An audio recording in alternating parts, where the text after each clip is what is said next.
I just think that everybody should pay their share of taxes and things and not just scrounge on people by going in lay-bys and making a nuisance of themselves.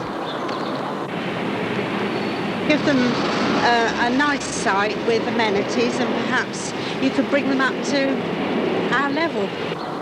Oh, no, I wouldn't take one of their sites. Not like how they have their sites with concrete pads and wire and fencing in and people watching you all the time and camp wardens and all that business, you know. Unless either the authorities turn a blind eye to casual traveller encampments or authorised encampments are made available within the text of the 1960 Act, the traveller can never find a secure stopping place except in the limited circumstances which are exempt from the Act. This amounts to the virtual outlawing of his way of life.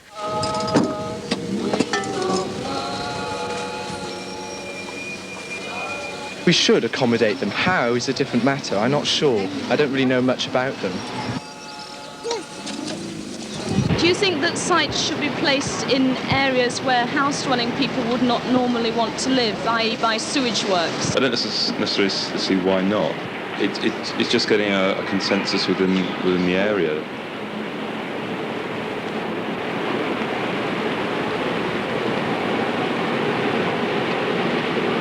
A gypsy is a person of habitual nomadic way of life, whatever his race or origins.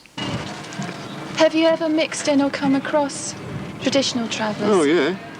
I mean, we mix in all the time, most of us, like. Well, we do anyway. Not everybody that travels mixes in with, like, gypsies all the time. But we do. I mean, we've mixed in with quite a lot. We try to, we try to make it a point to find the nearest camp and go down and just see what happens, and usually it's a warm welcome and a talk, and there's lots of things that we can teach each other because we've been in society and they haven't. We can use our knowledge of what we know of the law and of this, that and the other, and it can be used to help them, and also their knowledge of the travelling life they've lived for generations can be used to help us. To call non-gypsies gorgeous, I think, and just wondering about your relationship to our society. Well, we get on all right with them. We didn't run you away, did we? Yeah. So we don't mind. They don't like us, but we don't mind them. Yeah. But there's different with individuals that you get on by. Oh, yeah. Yes, there's some very nice. individuals, Very nice. yeah, some very good people. It's the people that understand us. Because, like, when we first started travelling, we used to drive and drive looking for somewhere to camp, that we thought would be okay. And till we started travelling with some gypsy lads, and they just said, you just camp wherever you camp, and then you face the consequences afterwards. You don't think about them beforehand. You just wait till they come, which is what we do now, and we find it's a lot easier. And we get on really well because we know the law as well, which is a good thing, If they come and say we've got 48 hours to move, we tell them that we haven't, and let them take us to court. Because usually they don't bother because they know that we know the law and it's going to be a waste of their money because we're going to be gone by the time they get it all together. Why are you living here? Well, because I like the place. But didn't you live at Cowley's Wood for quite a long time? Yes, I lived there for about 16, 17 years. What made you leave there? Well, because the police came and took some papers in the windows and gave us 2 days to get out. So I shifted from there and come here. Do you know why they did that after all this time? Well, no. I don't know why they done it. The people that's not used to travelling people. Yeah. Them is the people that's suspicious all the time. Even the police is suspicious of the travellers. It's like everything else. If you're a stranger in a place, if you go to a small village and you're a stranger, everybody look at you. Yeah. The majority don't like travellers. It's not because they don't like him, it's because what they've heard about him, they don't like. It's not the individual person they don't like. I mean, it's just what they've heard. Yeah. All travellers practically. Usually has a kitchen trailer, anyone with a family. We say we're a grown-up family, has a kitchen trailer. And shows that they can do a bit more walking and bringing people in that wants to come in. But then they usually have another trailer for a parlour that they keep all their bit of decoration stuff, as you call it, the bit of shine and stuff. with silver. So that's really like your front room for best? Quite right. Yeah, it's like a front parlour, room, yeah. Like a parlour, yeah. Yeah.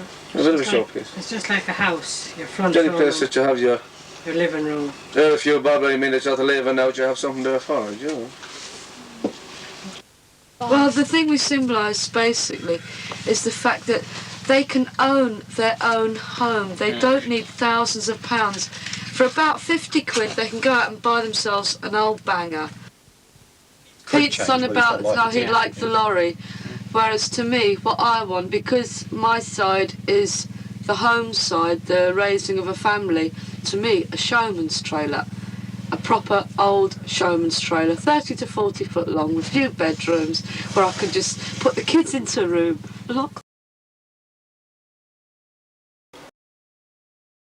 Winter, because I want to live with a large group of people, and if you are poor and can't afford to to buy a great big mansion, then the only way you're going to live with a large group of friends of your own choice is by living in vans, in tents, in teepees, in buses, out in the countryside. Water! Emma, ISIS!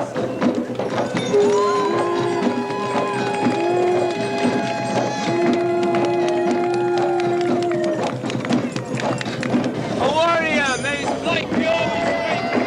Boy by name Arrow!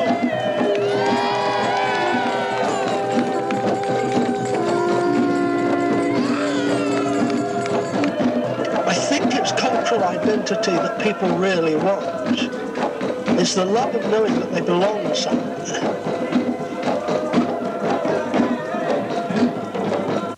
Margaret and myself are very pleased to be here this morning and be doing this ceremony. We have known you since you were quite young. We know not alone your fathers and mothers, but even the grandparents, and we're pleased to see some of the grandparents here today as well. And therefore, you, both of you have been reared properly. You're coming to the altar clean and proper in every way. And we congratulate you, and we, along with Father Patrick Armstrong, who is the parish priest here and who knows you well, we're all pleased. All travelling people is very close, knitted of everyone.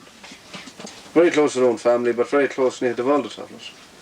I mean, if there's a wedding going on anywhere, I mean, all travellers goes, even you're not invited, you go, that you don't know the people who's getting married. I mean, it's common sense to know that any traveller knows where it is to go to the wedding. Just go, or to the christening, or to the funeral.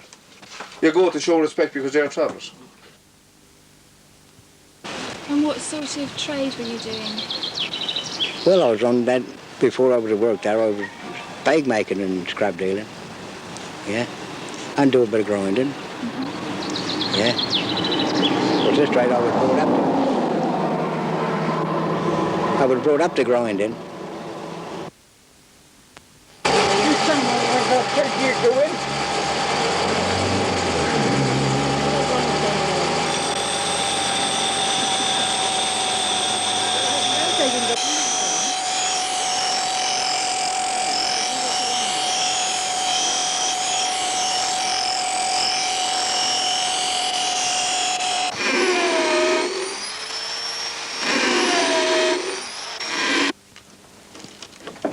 Society is a very wasteful society, and we come in and actually do something about that.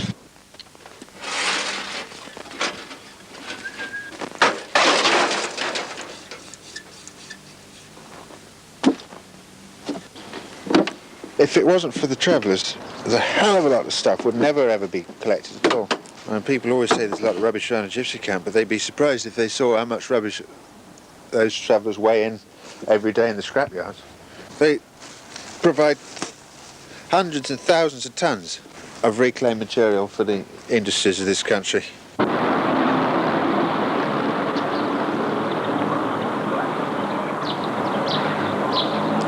If there's things I can't do, then I can't do them. I don't have to run to a man to do them for me. But if I need help, I'll ask for it. You know, I can mend my own car. I can't mend a truck, but I'm learning to. I can drive a truck. I can drive anything. I can use any tool, you know. I'm not so keen on using things like chainsaws, but I can do it. I think out there it's the fact that, men don't wash up. I mean, it's not done, it's simply not on. But here they just think nothing of washing the pots. Well, you know, he'll have his tea and he'll just get straight on. I mean, he's 16 and a half. He just thinks nothing of washing pots.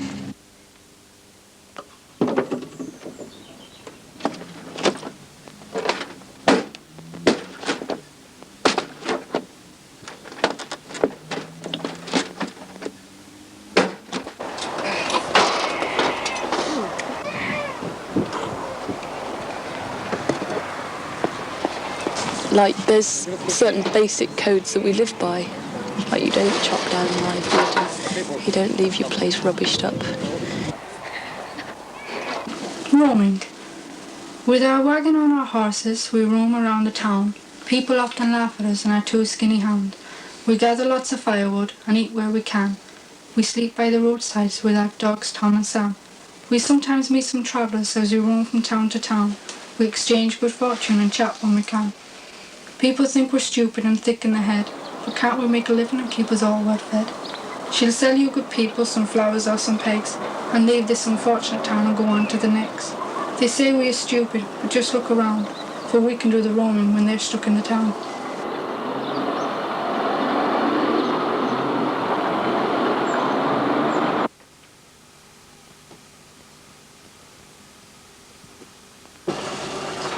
Do you think there's a particular style which you can recognise as being gypsy fashion? Oh, yeah. Kind of flashy things. Kind of flashy things and stainless steel things and chrome things. And good stuff.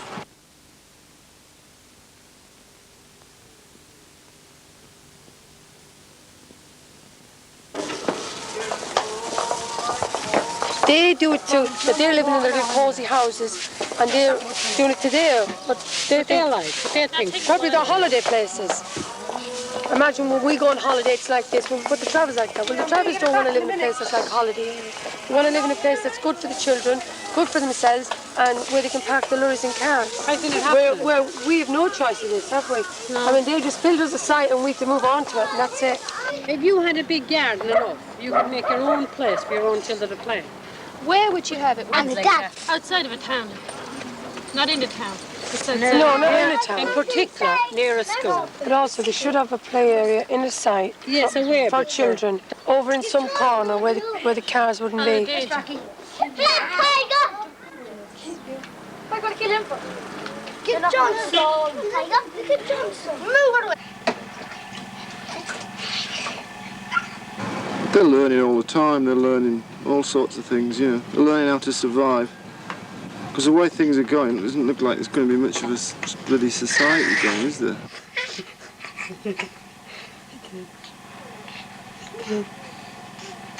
This caravan size only supposed to be met for 70 cars. And there's a council man telling me, Mr. Davis said, 17 families. Well, that was no matter how many children you had only supposed to have one caravan. That's pathetic. Which I mean, that's wrong. We're not rabbits, God bless us, necessarily. We're human beings. We have to separate. Go to bed. Go to bed now. Good night. No. Sabrina. Go. I manage now with the small children, with a bed here and a bed in there and one trailer. Because you put her 3 girls in there, in the bedroom. She sleeps here with her 2 little boys. The 2 little boys, really small, 4 and 2. So in the morning I can get the 2 little small, when the others get up for school. So the 2 little small ones get into the bedroom while I put the bed away. But if they're big, you can't do that. Well, now when they grow up, she'll have 2 big boys. Have a separate trailer. Why, she'll have to have another caravan.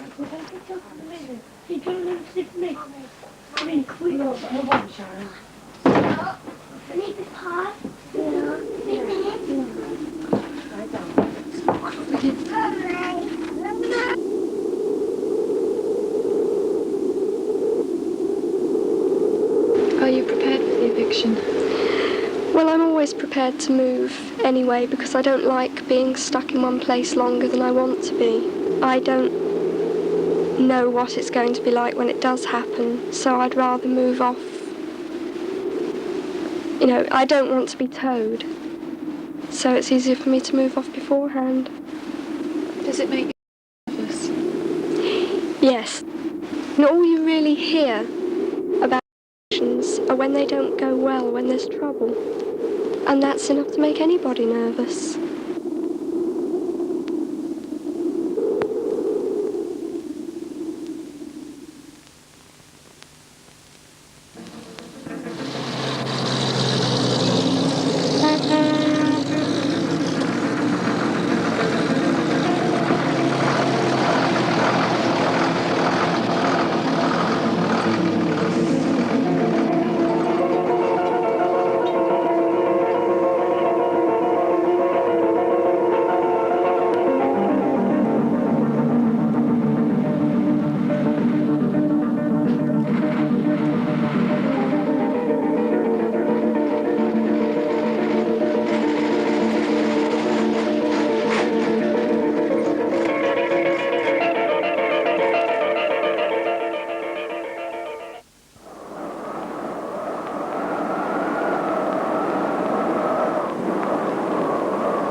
Do you think some authorities are worse than others?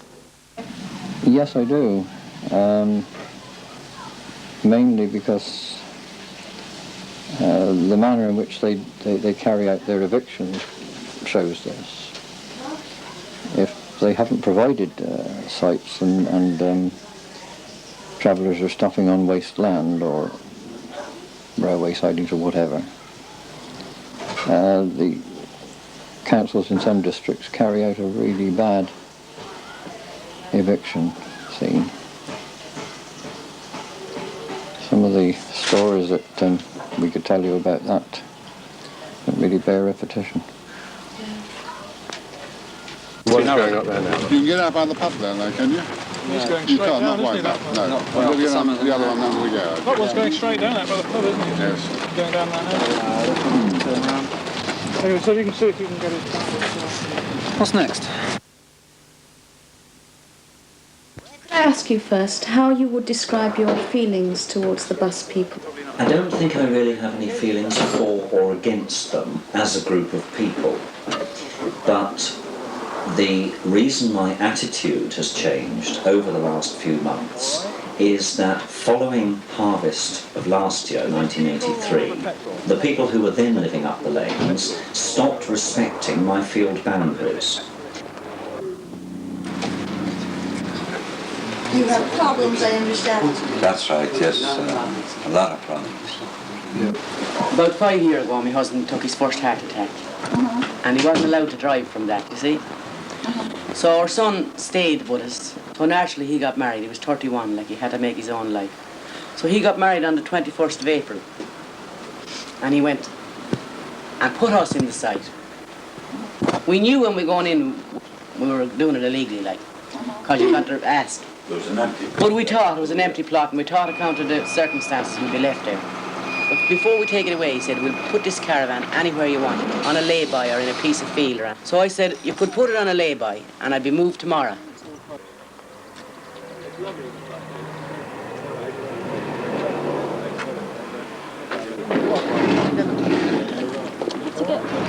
I mean, are the people in authority so naive as to believe that the population of travelling people now, the new gypsies, are just going to vanish if they bring out legislation to stop them from parking in certain places? It just won't happen. And it can't happen.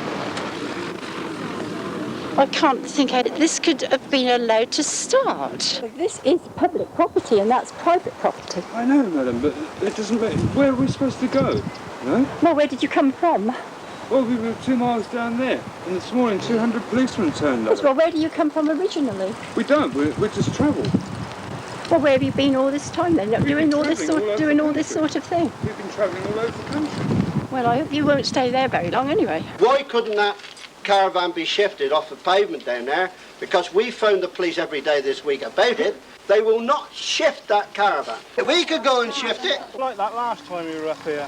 No, he wasn't. Yes, he was. He was there. He was there bawling and shouting about. And I was only because you're not listening. Yeah, you're sticking the head. Taking it into your brain. But the majority of these gypsies, they don't want a straight foot. No. They want to stay long enough to make a mess and do a bit of pinching. I'm really sorry that we had to take that land, to be quite honest with you. We shouldn't have to take it. And I'm told that they don't stop at a few. Who's told you this? I don't know, I've heard it.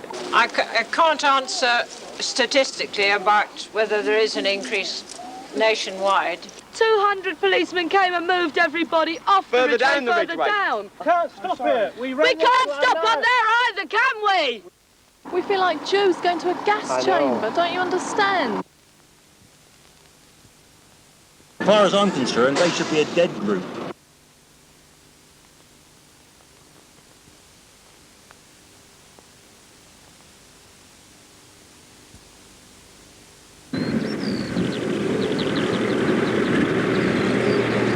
Look, the accommodation problem is so severe, we have to take responsibility of finding our own accommodation. We could be on a council list for years, we'd be living in fucking derelict buildings, but no, we've solved that problem for you, yeah? You don't have to house us, we've got our own houses. I'd rather live in a truck than a house then. Yeah. And like, you can take your own with you. If you want to go, and you can't take a house with you. You can take your own with you. Yeah.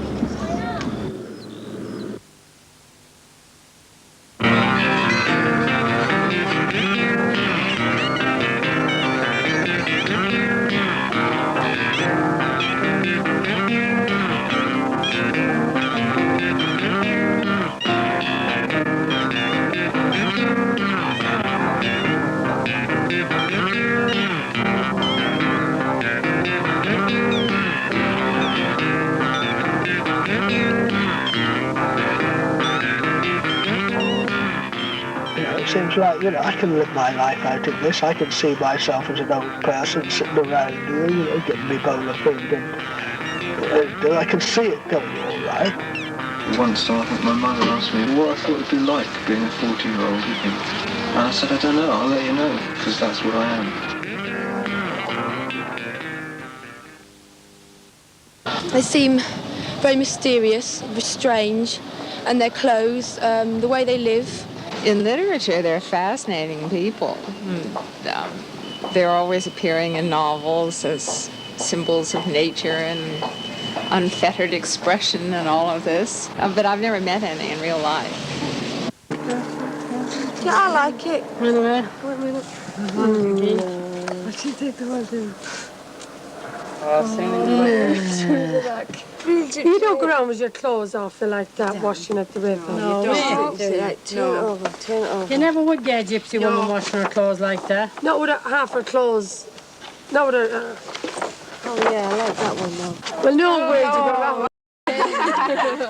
Let me see. Well, I needn't tell you what she would be called. This is how we're supposed to go around, God. Everything is normal except the woman. You don't go around with your tits hanging out. Yeah, this would be a man's fantasy. Yeah. To have a gypsy woman like that. Walk through wood and meet all these women. Bloody Nora.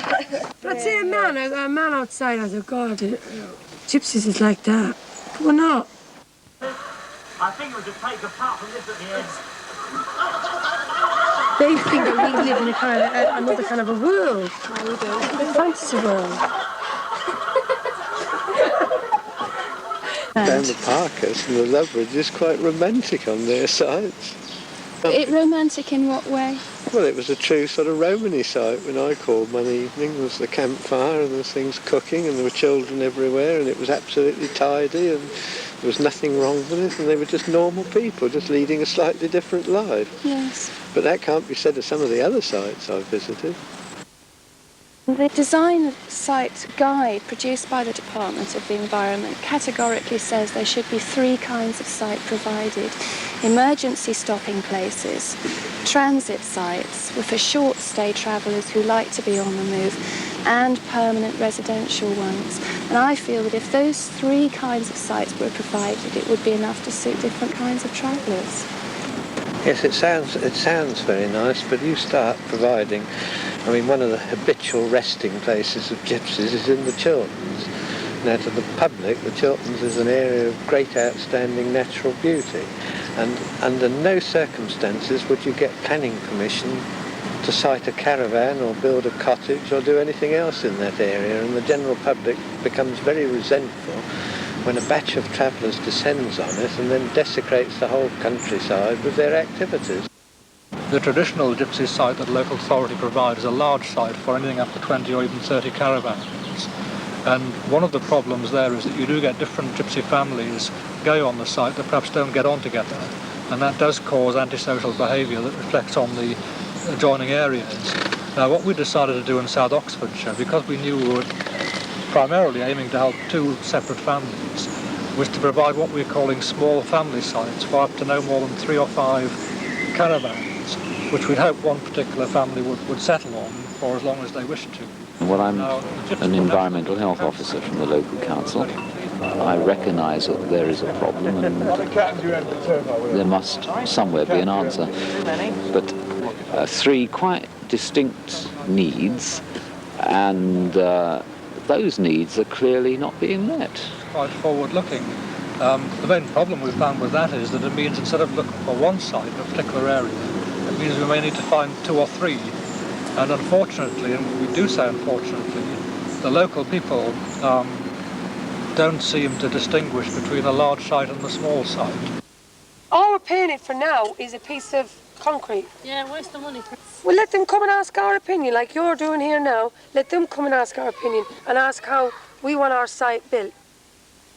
That's your workplace there. Here. And this is your shower and toilets or that, whatever you want, is it? Do you think that you would like to have your own place? Yeah, With your a own own place house, yeah. fenced off, yeah. Well, if your own privacy, really. And you can keep your kids on your own side and keep your rubbish in and other people's rubbish out. You'd want that kind of a site. You'd want to live in the summer and come back in the winter. Yeah, definitely. You would travel the country a lot more. Travel every minute. I mean, what we need really is bits of land all over the country. You know, say a site in each county. Not a residential site, because I want to carry on travelling. Our thanks to the travellers for their hospitality and enthusiasm in the making of this film, in particular to Kathleen Joyce for her poem Roaming and Ian Staples for the music.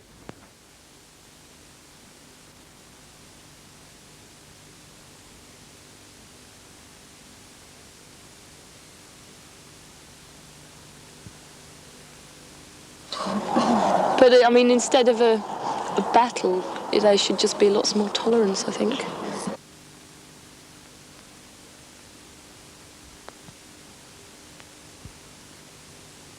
It's just a coming together. I mean, it's the road that brings everybody together, yeah?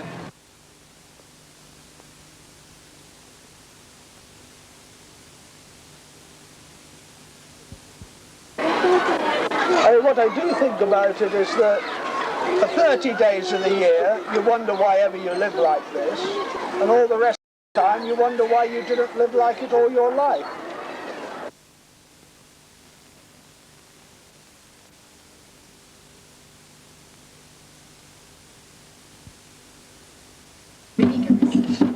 I once read this book, all right, Bev, and it said, Spanish gypsies are good for their dancing. Some of the gypsies are good for their singing, and English gypsies are good for scrap.